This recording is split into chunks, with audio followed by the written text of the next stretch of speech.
Hello my dear student, welcome back to my YouTube channel mathematics आसान है bye Mahendra sir. तो आज मैं आपके लिए लेकर आया हूँ इम्पॉर्टेंट क्वेश्चन का सीरीज़। जैसे आपको पता ही है कि 12th commerce mathematics paper 1 and paper 2 का एंटायर सिलेबस मैंने ऑलरेडी कंप्लीट कर दिया है विथ मिसलेनियस एक्सरसाइज। तो आई होप आप लोग अच्छी तरह से प्रैक्टिस कर रहे होंगे और बहुत लोगों ने तो ऑलरेडी पूरा mathematics paper 1 and paper 2 complete भी कर लिया है और वो रिवीजन भी कर रहे हैं। तो आज से मैं स्टार्ट करने वाला हूँ mathematics paper 1 as well as paper 2 का इम्पॉर्टेंट क्वेश्चन सीरीज, जो कि आपके 2020-21 बोर्ड एग्जाम में एक्सपेक्टेड रहेगा। तो ये जो इम्पॉर्टेंट क्वेश्चन सीरीज मैं स्टार्ट कर रहा हूँ, इसमें मैं आपको ईच एंड एवरी चैप्टर का, ईच एंड एवरी एक्सरसाइज का जो इम्पॉर्टेंट क्वेश्चन है वो मैं आपको सॉल्व करके बताऊंगा। और ये इम्पॉर्टेंट क्वेश्चन अगर आप थरोली प्रैक्टिस कर लेते हो तो आप बोर्ड एग्ज़ाम 2020-21 में मैथमेटिक्स पेपर 1 एंड पेपर 2 में बहुत अच्छे मार्क्स स्कोर कर सकोगे। जस्ट आपको प्रैक्टिस करना है। तो आज मैं स्टार्ट करूंगा 12th कॉमर्स मैथमेटिक्स पेपर 1 का चैप्टर नंबर 3 डिफरेंशिएशन। बेसिकली देखो, चैप्टर नंबर 1 जो है वो आपका मैथमेटिकल लॉजिक है और चैप्टर नंबर 2 मैट्रिसेस है। बेसिकली दो चैप्टर जो हैं वो मैथ्स में बहुत इजी चैप्टर हैं और थोड़ा डिफरेंट भी है। बट जो थर्ड चैप्टर है differentiation is a very very important chapter, because अगर आपको थर्ड चैप्टर डिफरेंशिएशन आ जाएगा तो आप fourth chapter application of differentiation कर सकते हो। फोर्थ चैप्टर आपको आ गया, उसके बाद आप फिफ्थ चैप्टर कर सकते हो इंटीग्रेशन, और इंटीग्रेशन के बेस्ड पे सिक्स्थ चैप्टर है definite integration, and definite integration यानी कि सिक्स्थ चैप्टर के बेस पे है seventh chapter application of definite integration. और जो लास्ट का चैप्टर है that is differential equation, it is the mixup of derivative and integration. That means अगर आपको थर्ड चैप्टर अच्छी तरह से आ जाता है तो उसके आगे के जितने भी चैप्टर्स है वो आप इजीली कर सकते हो। So third chapter very very important है। तो आज मैं third chapter that is derivatives का इंपॉर्टेंट क्वेश्चन आपको सिखाने वाला हूं। मैं जो इंपॉर्टेंट क्वेश्चन का सीरीज स्टार्ट कर रहा हूं वो मैं 2020-21 बोर्ड एग्जामिनेशन को ध्यान में रख करके कर रहा हूं। तो मैं ईच एंड एवरी चैप्टर का, ईच एंड एवरी एक्सरसाइज का कुछ इंपॉर्टेंट सम्स आपको सॉल्व कर दूंगा। आपको वो थरोली प्रैक्टिस करना है जो कि बोर्ड एग्जामिनेशन में एक्सपेक्टेड रहेगा। तो आज मैं स्टार्ट करता हूँ डिफरेंशिएशन थर्ड चैप्टर से। तो सबसे पहले हम एक्सरसाइज 3.1 से स्टार्ट करते हैं। तो एक्सरसाइज 3.1 में जो मेन क्वेश्चन है, जो इंपॉर्टेंट क्वेश्चन मुझे लग रहा है वो मैं आज आपको सॉल्व करके बताने वाला हूँ।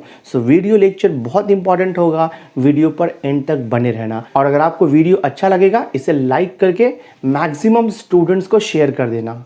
तो चलो मैं स्टार्ट करता हूँ एक्सरसाइज 3.1 डिफरेंशिएशन इंपॉर्टेंट क्वेश्चन। तो देखो मैंने क्वेश्चन नंबर 1 यहाँ पे लिखा है। क्वेश्चन है फाइंड dy अपॉन dx। आपको डेरिवेटिव्स फाइंड आउट करना है, ठीक है।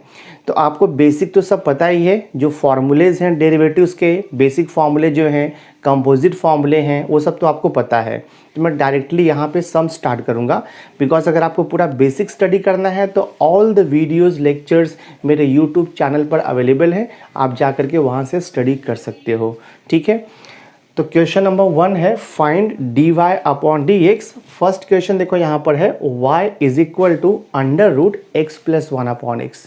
तो हमें इसका डेरिवेटिव निकालना है। बहुत ही सिंपल है, जो भी आपको यहाँ पर फंक्शन दिया रहेगा उसे पहले ऑब्जर्व करना है कि कौन से टाइप में फंक्शन है। देखो यहाँ पर लिखा है y is equal to under root x plus 1 upon x है, तो रूट में x प्लस 1 अपॉन है, तो यहाँ पर रूट में x प्लस 1 अपॉन एक्स है। और आपको पता है कि रूट x का डेरिवेटिव क्या होता है। रूट x का डेरिवेटिव होता है 1 अपॉन 2 रूट x। बट यहाँ पे रूट x नहीं है, x की जगह पे x प्लस 1 अपॉन एक्स है, यानी कि x का कंपोजिट फंक्शन है। तो फॉर्मूला वही यूज़ होगा आपका डेरिवेटिव का। रूट x का डेरिवेटिव होता है 1 upon 2 root x, but x की जगह पे क्या लिखना है आपको, x प्लस 1 अपॉन एक्स, और बाद में x प्लस 1 अपॉन एक्स का डेरिवेटिव आपको मल्टीप्लाई कर देना है, सॉल्यूशन आ जाएगा। तो मैं देखो स्टार्ट करता हूँ। So I will write here differentiating, differentiating with respect to x लिखेंगे। तो ये हो जाएगा देखो आपका dy upon dx is equal to, first step में आपको लिखना है D by D x of जो भी राइट हैंड साइड में आपको टर्म्स दिया रहेगा, ठीक है, this way. So this is equal to हो जाएगा रूट एक्स के फॉर्म में है, तो रूट एक्स का डेरिवेटिव होता है 1/2 रूट एक्स। तो मैं देखो यहाँ पे लिख देता हूँ 1/2 रूट एक्स होता है। अगर रूट एक्स रहेगा तो 1/2 रूट एक्स लिखोगे, बट एक्स नहीं है, एक्स के प्लेस पे क्या है, एक्स प्लस 1/x है। तो यहाँ पर आप लिखोगे x plus 1/x, but into करना पड़ता है d/dx ऑफ। स्टैंडर्ड फॉर्मूला हमारा रूट एक्स के लिए है, बट एक्स के प्लेस पे क्या था, एक्स प्लस 1/x। तो एक्स प्लस 1/x का अगेन हम यहाँ पर डेरिवेटिव निकालेंगे। सो d/dx of x plus 1/x। मैं सिंप्लीफाई करते जाता हूँ, तो ये हो जाएगा आपका देखो 1/2 under root x plus 1/x into देखो यहाँ पे d/dx, हाँ d/dx of x plus 1/x। तो स्टैंडर्ड तो फॉर्मूला पता है आपको डेरिवेटिव का, x का derivative with respect to x 1 होता है, ठीक है, और 1/x का derivative with respect to x minus 1/x square होता है। तो plus minus minus 1/x square, standard formula हम जस्ट यूज़ कर रहे हैं यहाँ पर। थोड़ा सा इसे हम सिंप्लीफाई कर देंगे। देखो डिफरेंशिएट हो गया है, बट आपको पता है कि डेरिवेटिव्स में डिफरेंशिएट होने के बाद थोड़ा हम सिंप्लीफाई भी इसे करते हैं, ठीक है, तो वो प्रॉपर आंसर रहता है। मैं देखो सिंप्लीफाई कैसे करता हूँ इसे, मैं यहाँ पे लिखता हूँ 1/2 इंटू, ये रूट में है ना, तो मैं रूट को अगर रिमूव करूँगा तो ये देखो आप पावर हाफ भी लिख सकते हो दिस वे। रूट को रिमूव किया तो x प्लस 1/x हो गया, तो x plus 1/x raise to half हो गया। ये इंटू में ऐसे लिखता हूँ 1 माइनस 1/, देखो यहाँ पर x स्क्वायर। थोड़ा और हम इसे सिंप्लीफाई कर देते हैं, दिस इज इक्वल टू, ये टर्म्स को हम न्यूमरेटर में लेकर के जा सकते हैं। तो ये आपका है x प्लस 1/x। जब ये टर्म न्यूमरेटर में जाएगा तो पावर देखो यहाँ पे प्लस हाफ है ना, तो न्यूमरेटर में पावर जाएगा तो माइनस हाफ हो जाएगा, ठीक है। और ये अपॉन 1/2 तो मैं ऐसे ही रखता हूँ, इंटू यहाँ पर 1 माइनस 1/, ये x स्क्वायर हो गया। तो ये देखो आपका फाइनल आंसर हो गया dy/dx। जो फाइनल सिंप्लीफिकेशन वो हमारे ऊपर रहता है। हम जो है 1 माइनस 1/x स्क्वायर को क्रॉस मल्टीप्लाई भी कर सकते हैं। यहाँ पर भी आप x प्लस 1/x को क्रॉस मल्टीप्लाई भी कर सकते हो। रेज टू हाफ नहीं लिखा तो भी चलेगा, अगर आपने रूट में रख दिया तो भी कुछ प्रॉब्लम नहीं है। तो जो फाइनल सिंप्लीफिकेशन है, चाहे वो डेरिवेटिव्स हो चाहे वो इंटीग्रेशन हो, वो हमारे ऊपर रहता है, बट थोड़ा सा सिंप्लीफाई करना ज़रूरी होता है, ठीक है। तो देखो हमने ये फर्स्ट इंपॉर्टेंट क्वेश्चन सॉल्व कर दिया। नेक्स्ट देखो इंपॉर्टेंट क्वेश्चन है, क्वेश्चन नंबर 1 का सेकंड। क्वेश्चन नंबर 1 का सेकंड है y is equal to cube root of under root a square plus x square है, तो हमें इसका डेरिवेटिव फाइंड आउट करना है। तो ये टाइप के क्वेश्चन में डायरेक्ट डेरिवेटिव फाइंड आउट करना पॉसिबल नहीं है, बिकॉज देखो हमने इसके पहले जो सम सॉल्व किया वो स्क्वायर रूट था, बट ये क्यूब रूट है। तो क्यूब रूट रहेगा, फोर्थ रूट रहेगा, फिफ्थ रूट रहेगा। तो सबसे पहले हमें इसे पावर फंक्शन में कन्वर्ट करना होगा। पावर फंक्शन में कन्वर्ट हो जाएगा तो उसके बाद हम x रेज टू n का फॉर्मूला यूज़ करके डिफरेंशिएशन निकाल सकते हैं।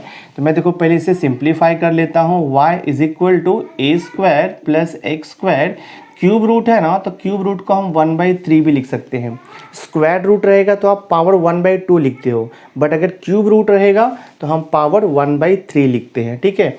अब ये देखो स्टैंडर्ड फॉर्म में हो गया है, मतलब जो ब्रैकेट है यानी कि जो बेस है वो x का फंक्शन है और पावर में नंबर है। तो बेस में अगर x का फंक्शन रहेगा, पावर में नंबर रहेगा, तो फॉर्मूला आता है x रेज टू n का, और x रेज टू n का डेरिवेटिव आपको मालूम है। x रेज टू n का डेरिवेटिव होता है n into x raise to n minus 1, but यहाँ पर n के प्लेस पे क्या है 1/3 है, और x के प्लेस पे x का कंपोजिट फंक्शन है, that is a square plus x square है। तो मैं यहाँ पर डिफरेंशिएट करता हूँ। सो राइट हियर डिफरेंशिएटिंग, ये हो जाएगा देखो आपका differentiating with respect to x। तो हम यहाँ पे लिखेंगे dy/dx इज इक्वल टू, तो सबसे पहले मैं लिखूंगा d/dx of a square plus x square whole raise to, देखो यहाँ पर 1/3 हो गया। तो यहाँ पर x रेज टू n का फॉर्मूला यूज होगा। x रेज टू n का डेरिवेटिव होता है n into x raise to n minus 1, तो ये हो जाएगा आपका 1/3 into a square plus x square raise to 1/3 minus 1 हो गया। बट हमें यहाँ पर इंटू करना पड़ेगा। इंटू क्यों करना पड़ेगा आपको मालूम है, क्योंकि a square plus x square ये x नहीं है। अगर x रहेगा तो x रेज टू n का फॉर्मूला मालूम है n x raise to n minus 1, but x के प्लेस पे क्या दिया है, a square plus x square दिया है। तो x के प्लेस पे जो कुछ भी फंक्शन यूज़ किया रहेगा उसका डेरिवेटिव हमें अगेन मल्टीप्लाई करना होता है। तो इनटू लिखेंगे d/dx of A square plus x square. आपको कब तक सिंप्लीफाई करना है, जब तक आपका ये d/dx निकल नहीं जाता है। तो नेक्स्ट स्टेप आप देख लो यहाँ पर, ये हो जाएगा 1/3 bracket a square plus x square whole raise to 1/3 minus 1। तो 1/3 माइनस 1, तो अगर पावर को हम क्रॉस मल्टीप्लाई करेंगे, एलसीएम लेंगे, तो 1 माइनस 3/3 दैट इज -2/3 हो जाएगा। तो ये देखो पावर में -2/3 आएगा, इंटू देखो यहाँ पे d/dx ऑफ ए स्क्वायर। तो ए स्क्वायर नंबर है, वो कांस्टेंट है, एक्स वाई वेरिएबल नहीं है। बहुत से बच्चे क्या करते हैं, ए स्क्वायर में एक्स रेज टू एन का फॉर्मूला यूज़ कर देते हैं, वो रॉन्ग है। तो ए स्क्वायर यहाँ पे कांस्टेंट है, देखो ए रहेगा, बी रहेगा, सी रहेगा, ये सब कांस्टेंट होता है। एक्स रहेगा, वाई रहेगा, टी रहेगा, थीटा रहेगा, यू रहेगा, वी रहेगा, ये सब वेरिएबल होता है, उसका डेरिवेटिव ज़ीरो नहीं होता है। तो ए स्क्वायर कांस्टेंट है, उसका डेरिवेटिव हो जाएगा 0 प्लस एक्स स्क्वायर का डेरिवेटिव आपको पता ही है, एक्स रेज टू एन के फॉर्मूले से। तो ये हो जाएगा देखो आपका n x raise to n minus 1। तो देखते हैं फाइनल आंसर क्या आता है, 1/3 and this is a square plus x square raise to -2/2, this will be 2x power 1 यानी कि 2x हो जाएगा। तो फाइनली देखो मैं ऐसे लिख सकता हूँ, ये 2x है इंटू 1/3 है, तो मैं इसे एक साथ लिख दूंगा 2x/3, और ये ब्रैकेट में क्या है, ए स्क्वायर प्लस एक्स स्क्वायर है रेज टू -2/3 है। तो ये देखो आपका फाइनल आंसर हो गया दिस वे। आप इसे और भी मॉडिफाई कर सकते हो, कोई इशू नहीं है, आप इसे फर्दर भी सिंप्लीफाई कर सकते हो, बट अगर आपने यहाँ तक लिखा तो भी ये करेक्ट है, फाइनल आंसर है आपका। क्योंकि जैसे मैंने आपको बताया कि फाइनल जो सिंप्लीफिकेशन वो हमारे ऊपर रहता है, कैसे करना है उसे। अगर आप इसे और ज़्यादा सिंप्लीफाई करोगे तो ये पावर -2/3 है, तो जब ये रेसिप्रोकल होगा, डिनोमिनेटर में जाएगा, तो पावर आपका -2/3 हो जाएगा। यानी कि मैं इसे ऐसे भी लिख सकता हूँ, देखो यहाँ पर 2x और ये डिवाइड बाई 3 है into 1/a square plus x square, power आपका ये पॉजिटिव हो जाएगा। आपने ये लिखा तो भी करेक्ट है, ये लिखा आपने तो भी करेक्ट है, बोथ आर करेक्ट। तो हमने देखो सेकेंड इंपॉर्टेंट क्वेश्चन भी सॉल्व कर दिया। नाउ क्वेश्चन नंबर 2 का देखो सेकेंड इंपॉर्टेंट क्वेश्चन हम सॉल्व कर रहे हैं। क्वेश्चन आपको दिया है y is equal to log of, bracket में है 10x raise to 4 plus 5x raise to 3 minus 3x square plus 2। हमें फाइंड आउट करना है dy/dx, यानी इसे डिफरेंशिएट करना है। बहुत ही ईजी है। डिफरेंशिएट करने के लिए सबसे पहले आपको फंक्शन को ऑब्जर्व करना होगा कि कौन से टाइप में है, और वो कौन से टाइप में कैसे मालूम पड़ेगा, जब आपको स्टैंडर्ड फॉर्मूला बाहर रहेगा। स्टैंडर्ड फॉर्मूला मतलब x रेज टू n का डेरिवेटिव पता है, n x raise to n minus 1, log x का डेरिवेटिव 1/x होता है, e रेज टू x का derivative e raise to x, 1/x का derivative -1/x square, root x का derivative 1/2√x, a raise to x का derivative a raise to x into log a, then e raise to x का derivative e raise to x होता है, then k का derivative 0 होता है, x का derivative 1 होता है। तो ये सब जब फॉर्मूला आपको ध्यान में रहेगा, यानी कि आपको बाहर रहेगा, देन आपको समझेगा कि कौन से टाइप में क्वेश्चन दिया हुआ है। तो यहाँ पर देखो आपको क्वेश्चन दिया है y इज इक्वल टू, पहले log लिखा है, उसके बाद में यहाँ पे ब्रैकेट में x का फंक्शन दिया हुआ है। तो पहले log लिखा है, बाद में x का फंक्शन है, यानी कि x का टर्म्स दिया हुआ है। तो दैट मीन्स log x का डेरिवेटिव का फॉर्मूला आएगा। तो आपको पता होना चाहिए d/dx of log x, log x का डेरिवेटिव होता है 1/x, बट यहाँ पे log x नहीं है, x की जगह पे ये पूरा इतना टर्म दिया है x का, यानी कि ये कंपोजिट फंक्शन हो गया x का। तो फॉर्मूला वही यूज़ होगा, log x वाला ही, बट x के प्लेस पे आपको ये पूरा लिखना है और इनटू करना होगा derivative of this entire part. तो मैं देखो यहाँ पे लिखता हूँ। सो हम यहाँ पे लिखेंगे differentiating with respect to x। तो ये हो जाएगा आपका dy/dx इज इक्वल टू, तो सबसे पहले हमें बोथ साइड d/dx लिखना है। तो देखो d/dx ऑफ log ऑफ ये 10x raise to 4 plus 5x cube minus 3x square, और ये देखो प्लस 2 हो गया। So this is equal to, तो log x का डेरिवेटिव 1/x होता है, लेकिन x के प्लेस पे क्या है, ये पूरा लिखना है आपको। तो वही सेम फॉर्मूला यूज होगा 1/, बट x की जगह पे ये पूरा लिखोगे आप। हाँ, तो ये हो गया 10x raise to 4 plus 5x raise to 3 minus 3x square, और ये देखो आपका प्लस 2 हो गया। ये हो गया log x का फॉर्मूला। log x का डेरिवेटिव 1/x, बट यहाँ पर तो x है नहीं, तो x के प्लेस पे जो कुछ भी लिखा है ना उसका डेरिवेटिव आप यहाँ पर मल्टीप्लाई कर दो, d/dx of 10x⁴ plus 5x⁴ minus 3x² और ये +2। समझ रहेगा आपको कॉन्सेप्ट। सिंप्लीफाई करते हैं तो ये आपका 1 तो एज इट इज़ रहेगा क्योंकि इसको डेरिवेटिव नहीं है, 1/10x⁴ 5x⁴ माइनस ये 3x² हो गया और ये देखो आपका +2 है इनटू d/dx। ब्रैकेट में देखो यहाँ पर जितना भी टर्म्स है हर एक टर्म्स को d/dx अप्लाई होगा क्योंकि ब्रैकेट के बाहर d/dx लगा है। इसका मीनिंग हुआ कि ईच टर्म का डेरिवेटिव निकाल के वहाँ पे लिख दो आप। तो मैं हर एक टर्म का डेरिवेटिव निकालूंगा। 10x⁴ तो 10 तो मल्टीप्लाइड है x के साथ में, तो 10 को डेरिवेटिव अप्लाई नहीं होगा। x⁴ का डेरिवेटिव तो x⁴n का फॉर्मूला यूज़ होगा, n x⁴n-1, तो ये हो जाएगा आपका 4x⁴ - 1। देन प्लस देखो ये 5 एज इट इज़ रहेगा। x⁴ का डेरिवेटिव 3x⁴ - 1 हो गया, -3 मल्टीप्लाइड है उसको डेरिवेटिव अप्लाई नहीं होगा और x² का डेरिवेटिव आपको मालूम है 2x⁻² - 1 दिस वे, और +2 कांस्टेंट है क्योंकि +2 के साथ में x y कुछ भी मल्टीप्लाइड नहीं है वेरिएबल, तो +2 यानी कि कांस्टेंट क्या हो गया, उसका डेरिवेटिव होता है 0। तो हमने डेरिवेटिव अप्लाई किया तो d/dx देखो निकल गया। अब जस्ट आपको सिंप्लीफाई करके लिख देना है, फाइनल आंसर आपको मिल जाएगा। तो 1/10x⁴ प्लस देखो ये 5x³ माइनस 3x² और ये +2 वैसे लिखना है देखो आपको, इनटू ब्रैकेट में देखो यहाँ पे सिंप्लीफाई कर दो, ये हो जाएगा आपका 40x⁵ plus this is 15x⁵ minus 6x। तो ये देखो आपका सॉल्व हो गया, बहुत ही सिंपल है। एक स्टेप और अगर आपको लिखना है तो ये पूरा न्यूमरेटर में चला जाएगा, न्यूमरेटर में है ही ऑलरेडी वो 4x³ plus 15x² minus 6x divided by यहाँ पर क्या है 10x⁴ plus 5x³ minus 3x² और ये +2। सो this is the final answer. तो इसका डेरिवेटिव देखो हमें मिल गया। नाउ सी क्वेश्चन नंबर 3 का देखो फर्स्ट क्वेश्चन इंपॉर्टेंट है। क्वेश्चन है y = e⁵ - 2x + 4। हमें इसका डेरिवेटिव फाइंड आउट करना है, ठीक है। तो स्टार्ट करते देखो हम लोग यहाँ पर, बहुत ही सिंपल है। आप यहाँ पर लिखो differentiating with respect to x आ जाएगा। So this is dy/dx is equal to, तो हम यहाँ पे लिखेंगे d/dx ऑफ e⁵x² - 2x और ये देखो आपका +4 हो गया। तो मैंने जैसे आपको बताया कि कोई भी डेरिवेटिव का सम दिया रहेगा तो सबसे पहले आइडेंटिफाई करना है कि कौन से टाइप का फंक्शन है, और वो कौन से टाइप का फंक्शन कैसे समझेगा, जब आपको डेरिवेटिव्स का स्टैंडर्ड फार्मूला ध्यान में रहेगा।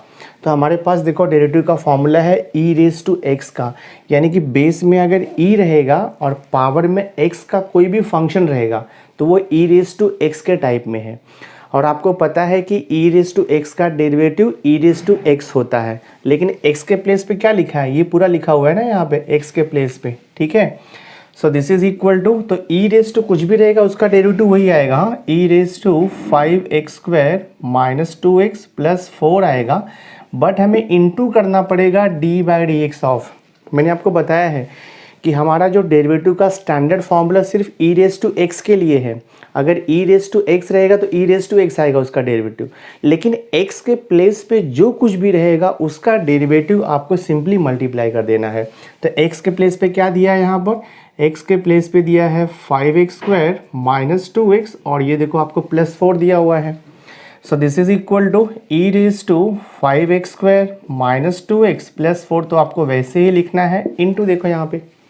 अब इसका डेरिवेटिव हमें निकालना है, तो ब्रैकेट के अंदर 3 टर्म्स है, तीनों को डेरिवेटिव निकालेंगे हम। तो 5x² का डेरिवेटिव, तो 5 तो नंबर है एज इट इज़ रहेगा 5, उसको डेरिवेटिव अप्लाई नहीं होगा। x² का डेरिवेटिव तो x⁻n के फॉर्मूले से आएगा, तो ये हो जाएगा देखो आपका nx⁻n-1 माइनस 2 मल्टीप्लाइड है उसको डेरिवेटिव अप्लाई नहीं होगा, और x का derivative with respect to x आपको पता है 1 होता है, +4 कांस्टेंट है। कैसे मालूम पड़ा कांस्टेंट है, क्योंकि वहाँ पर x y कुछ भी मल्टीप्लाइड नहीं है, मतलब वो नंबर है, तो नंबर का डेरिवेटिव होता है 0 दिस वे। अब डेरिवेटिव्स तो निकल गया है बिकॉज हमने ईच टर्म को डेरिवेटिव अप्लाई कर दिया, डी बाई डी एक्स आपका निकल गया। अब जस्ट आपको सिंप्लीफाई करके आंसर लिख देना है। तो ये हो जाएगा देखो आपका e raise to 5x² minus 2x plus 4 power में ऐसे ही रहेगा, इंटू देखो ब्रैकेट में 5 2 ये 10x हो जाएगा माइनस 2 हो जाएगा। सम आपका सॉल्व हो गया है। थोड़ा सा और इसे अगर आपको रीअरेंज करना है तो 10x माइनस 2 को सबसे पहले लिख दो, 10x minus 2 multiplied by e raise to 5x² minus 2x plus 4। तो ये आपका देखो फाइनल आंसर है dy बाय dx। तो हमने सॉल्व कर दिया। ये देखो एक्सरसाइज 3.1 का ये लास्ट इंपॉर्टेंट क्वेश्चन है। यहाँ पर आपको लिखा है y is equal to 5 raise to x plus log x। तो 5 का power x plus log x है। तो आपको समझ में आना चाहिए कि कौन सा फॉर्मूला यहाँ पर यूज़ होगा। तो मैंने देखो आपको फॉर्मूला दिया था d by D x of a raise to x, ठीक है, d by D x of a raise to x। तो a क्या है, नंबर है, a के प्लेस पे 2 3 4 5 कुछ भी आ सकता है। तो a रेस टू x का डेरिवेटिव आपको पता है, a रेस टू x का derivative a raise to x into log a होता है। ये स्टैंडर्ड फार्मूला है। तो यही सेम स्टैंडर्ड फार्मूला हम यहाँ पर भी यूज़ करेंगे, लेकिन x के प्लेस पे क्या लिखना है आपको, x plus log x, that's it. तो मैं यहाँ पे लिखूँगा देखो differentiating with respect to x हो जाएगा ये। So this is dy upon d x is equal to, सबसे पहले आपको d बाई डी एक्स लिखना है बोथ साइड, 5 का पावर है x प्लस देखो यहाँ पे log x, ठीक है। तो अब मैं ये फॉर्मूला यूज़ करूँगा तो क्या आएगा, 5 का power x plus log x ऐसे ही रहेगा, और इंटू जो है log a मतलब 5 है एज इट इज़। अभी आपको पता है 5 रेज़ टू x नहीं है, x के प्लेस पे क्या लिखा है, x प्लस log x। तो x प्लस log x का कंपोजिट फंक्शन होता है। तो जो भी x का कंपोजिट फंक्शन रहेगा उसका डेरिवेटिव हम अगेन मल्टीप्लाई करते जाते हैं। तो आप यहाँ पर इंटू लिखोगे d by D x of x plus log x this way. Next step, so this is equal to 5 raise to x plus log x as it is रहेगा, इंटू log 5 तो हमें वैसे ही लिखना है, इंटू d by D x of, bracket देखो अभी तो ब्रैकेट में दो टर्म है, दोनों को डेरिवेटिव अप्लाई होगा। तो आपको पता है x का derivative with respect to x 1 होता है, प्लस log x का derivative with respect to x standard function है, log x का डेरिवेटिव 1 अपॉन x होता है, x के प्लेस पे कुछ दिया नहीं है, x ही है, तो log x का डेरिवेटिव होता है 1 अपॉन x। ये देखो सॉल्व हो गया। तो ये आपका फाइनल आंसर है, हाँ, dy बाई डी एक्स हो गया। आगे ये कुछ भी सिंप्लीफाई नहीं होगा। हाँ, अगर आपको और ज़्यादा सिंप्लीफाई करना है तो आप ये ब्रैकेट को क्रॉस मल्टीप्लाई कर सकते हो, x 1 x plus 1 upon x plus 1 upon x लिख सकते हो, बट उसके आगे और कुछ सिंप्लीफाई नहीं होगा। तो यहाँ तक लिख दिया तो ये यहाँ तक अगर आपने लिख दिया तो ये करेक्ट है, फाइनल आंसर है। तो एक्सरसाइज 3.1 का मैंने 5 इंपॉर्टेंट क्वेश्चन आपको सॉल्व करके दे दिया है। अगर ये इंपॉर्टेंट क्वेश्चन आप प्रैक्टिस करते हो तो कोई भी क्वेश्चन आने दो आपको एक्सरसाइज 3.1 से आप उसे सॉल्व कर सकते हो। सो इस लेक्चर में हमने एक्सरसाइज 3.1 डिफरेंशिएशन का जितने भी इंपॉर्टेंट क्वेश्चन थे मैंने आपको सॉल्व करके दे दिया है। सो आई होप आपको ये अंडरस्टैंड हुआ रहेगा। देखो, इंपॉर्टेंट क्वेश्चन के सीरीज़ का वीडियो लेक्चर बनाने का मेरा मेन मकसद यही है कि आपको entire mathematics 1 and mathematics paper 2 पूरा रिवीजन हो जाएगा। फिर कहीं से कोई भी क्वेश्चन पूछने दो, आप एग्ज़ाम में इजीली उसे सॉल्व कर सकते हो। और स्पेशली मैथमेटिक्स पेपर 1 में जो बच्चों का डर है ना, वो निकल जाएगा अगर आप ये इंपॉर्टेंट क्वेश्चन का सीरीज़ पूरी अच्छी तरह से देखते हो और आप उसे प्रैक्टिस भी करते हो। देखो स्टूडेंट्स, आपको वीडियो लेक्चर सिर्फ देखना नहीं है, देखने से आपको अंडरस्टैंड होगा, बट अगर आपको एग्ज़ाम में अच्छी तरह से लिखना है तो उसे आपको प्रैक्टिस करना होगा। तो जो कुछ भी मैं सिखा रहा हूँ उसे आप 2-3 बार प्रैक्टिस करते जाओ। आप जितना नंबर ऑफ टाइम्स प्रैक्टिस करोगे उतना ही आपका जो मैथमेटिक्स है वो बेटर होते जाएगा। स्पेशली मैथ्स 1 में जो चैप्टर्स हैं, differentiation, then application of differentiation है, बट एंड देन इंटीग्रेशन है, डेफिनेट इंटीग्रेशन है, डिफरेंशियल इक्वेशन है, तो थोड़ा सा बच्चों को ये टफ लगता है। तो अगर आप ये इंपॉर्टेंट क्वेश्चन का सीरीज़ पूरा अच्छे से अटेंड करते हो और आप उसे प्रैक्टिस करते हो तो कोई भी क्वेश्चन आपको पूछेगा उसका सॉल्यूशन आप इजीली बोर्ड एग्जाम में लिख सकते हो। सो नेक्स्ट वीडियो लेक्चर में मैं एक्सरसाइज 3.2 का इंपॉर्टेंट क्वेश्चन आपको सॉल्व करके देने वाला हूं। तो नेक्स्ट वीडियो लेक्चर बहुत इंपॉर्टेंट होगा, उसे देखना मत भूलना। और आज का वीडियो अगर अच्छा लगा होगा इसे शेयर कर देना मैक्सिमम स्टूडेंट्स को। और अगर चैनल को अभी तक सब्सक्राइब नहीं किया तो सब्सक्राइब करके बेल आइकन जरूर प्रेस कर देना। सो मिलते हैं नेक्स्ट लेक्चर में। Thanks for being with me.